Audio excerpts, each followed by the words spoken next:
নতুন একটি রেসিপি নিয়ে আসলাম। খুবই মজা, খুবই টেস্টি, মুখ পাকন, খেতে অসাধারণ। একবার খেলে বারবার খেতে ইচ্ছা করবে। অনেক টিপস পাবেন। ফুল ভিডিওটা দেখতে হবে অবশ্যই একটি লাইক দিয়ে। আসসালামু আলাইকুম, দূরে এবং কাছে যে যেখানে বসে ভিডিওটা দেখছেন সবাইকে আমন্ত্রণ জানাচ্ছি শান্তাস কিচেনে ভিডিওটা দেখার জন্য। ভিডিওটা ভালো লাগলে অবশ্যই লাইক, কমেন্ট, সাবস্ক্রাইব, শেয়ার করবেন। এখানে আমি মেজারমেন্ট কাপের 1 কাপ মুগ ডাল নিয়েছি। এটা একটু হালকা গোল্ডেন কালার ভেজে নেব, একদম কম আঁচে দিয়ে ভালো করে আমরা ভেজে নেব। এখানে বেশি পরিমাণে আপনি দিতে যাবেন আঁচটা চুলার, তাহলে পুড়ে যাবে। একদম কম আঁচে দেখেন ভেজে নিয়েছি সুন্দর করে। তারপর এখানে 1/2 কাপ মসুরি ডাল দিয়েছি। যতটা মুগ ডাল দিয়েছি তার অর্ধেক আমরা মসুরি ডাল নিয়ে নেব। ভালো করে দোলাই করে নেব। দোলাই করে একটা প্রেশার কুকারে আমি দিয়ে দিচ্ছি। বড় সাইজের আপনারা চাইলে একটা আলু দিতে পারেন। আমার কাছে ছোট ছোট আলু ছিল, তাই আমি 2টা আলু নিয়েছি। একটু পানি দিয়ে প্রেশার কুকারে আমরা 3টে কুক দিয়ে নিয়েছি সিটি দিয়ে। তারপর এটা ভালো করে ঘষে দেব। তারপর এটা দেখেন হয়ে যাওয়ার পর আমরা এখানে 2 লিটার দুধ জ্বালিয়ে আমি 1 লিটার করে নিয়েছি। এখানে একদম ঘি, একদম অরিজিনাল ঘি নিয়েছি 1 চামচ। গরম মশলার গুঁড়ো নিয়েছি। এটা ভালো করে আবার ফুটিয়ে নেব। ঘিটা এটার সাথে মিক্স হয়ে যাবে। এখানে একটু লবণ নিয়েছি পরিমাণ মতন। দুধটা আবারও আমরা ফুটিয়ে নেব জ্বালিয়ে। যত ঘনত্ব দুধ দেবেন তত ভালো হবে এটা আটাটা সেদ্ধ করা। আমি এখানে 1 লিটারের মতন দুধ করেছি। আমি এখানে আপনার 1 কেজির একটু কম ময়দা সেটা নেব। ফুটানো হয়ে গেছে, এখানে ময়দা দিয়ে দিব। ময়দা দিয়ে দেখেন ফুটো ফুটো করে দিয়ে এটা ঢাকনা দিয়ে দিয়েছিলাম আসলে অফ ক্যামেরায়। তারপর এটাকে ভালো করে আটাটা সেদ্ধ করে নেব। যেভাবে আপনারা রুটি বানান সেভাবে করে সেদ্ধ করে নিয়েছি সুন্দর করে, বা সইপোস পিঠাগুলো এভাবে সুন্দর করে আটাটা সিদ্ধ করতে হবে।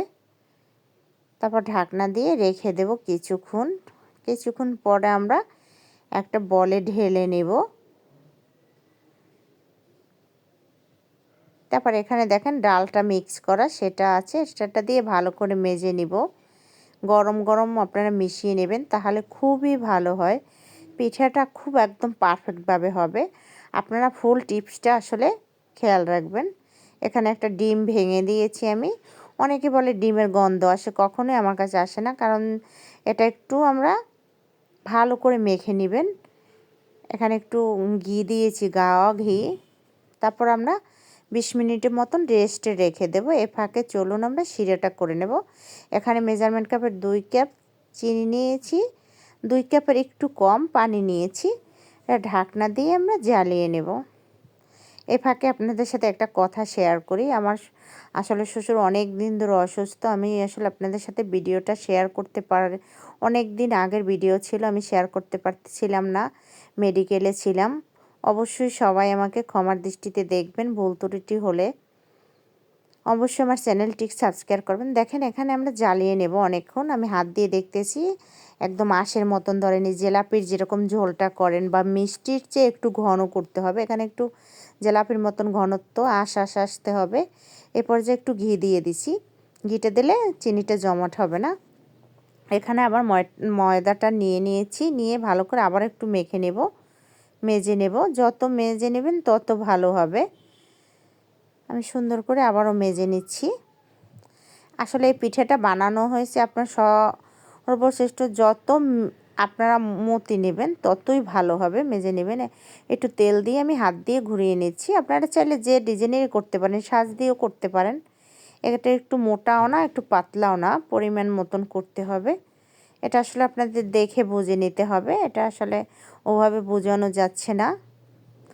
এবার আমি এভাবে সুন্দর করে হাত দিয়ে ডিজাইন করে নেব। আপনারা চাইলে আপনাদের মতন করে দিয়ে দিবেন। প্রত্যেকটা পিঠাই আমি এভাবে করে সুন্দর করে কেটে নেব। পিঠাগুলো বানানো শেষ। এখন একটা কড়াইতে পরিমাণ মতন তেল দিয়ে নেব। তেলের পরিমাণটা অনেকটাই দিছি, 1 কেজির মতন আমি তেল দিয়ে নিয়েছি। আমার কড়াইটা যেহেতু অনেকটা বড়, তাই আমি একই সাথে অনেকগুলো পিঠে দিতে পারবো। আমার টোটাল মনে হয় 2 থেকে 3 বার না 4 বার আমার পিঠা ভাজা লাগছে। অনেকগুলো পিঠে দেওয়া যায় দেখেন।